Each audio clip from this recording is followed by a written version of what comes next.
تعال نشوف مع بعض كده تعديلات قانون كرة القدم في لمسة اليد ونشرحه مع بعض، وانا معلم لك على اللقطة اللي احنا هنشرحها. بس قبل ما نشرحها عايز اعيد معاك حاجة انا قلتها امبارح في اللعبة ديت. انا قلت لك ان هنا المدافع استفاد من لمسة اليد حتى لو غير متعمدة، فهو استفاد والفريق بتاعه احرز منها هدف. طب هل انا قلت الكلام دوت من دماغي ولا القانون بيقول كده؟ تعال نشوف بقى مع بعض القانون بيقول ايه. ده التعديلات الجديدة، بس انا طبعا هقرب لك على النقطة المهمة. هنا بيقول لك لمسة اليد الغير متعمدة، يعني هنا لو اللاعب مش متعمد ان هو يلمس الكرة لا يتم احتسابها مخالفة سوى في حالة واحدة.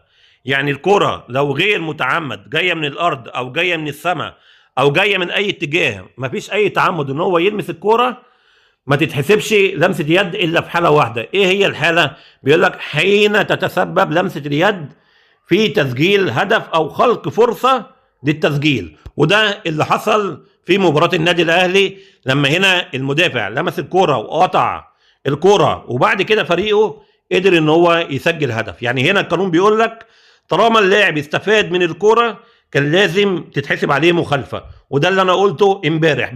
بالنسبة للناس بقى اللي بتتكلم عن قانون الكرة وبتقول ان الكرة طالما جاية من الارض وراح لليد فالهدف صحيح ومفيش اي مخالفة، عايز اقول لك ان هي الناس اللي كانت مبسوطة قوي بضربة الجزاء بتاعت نادي الزمالك قدام البنك الاهلي، مع ان هنا بقى القانون يطبق، لان هنا المدافع ما استفادش من الكرة، ده المدافع اتحسبت عليه المخالفة.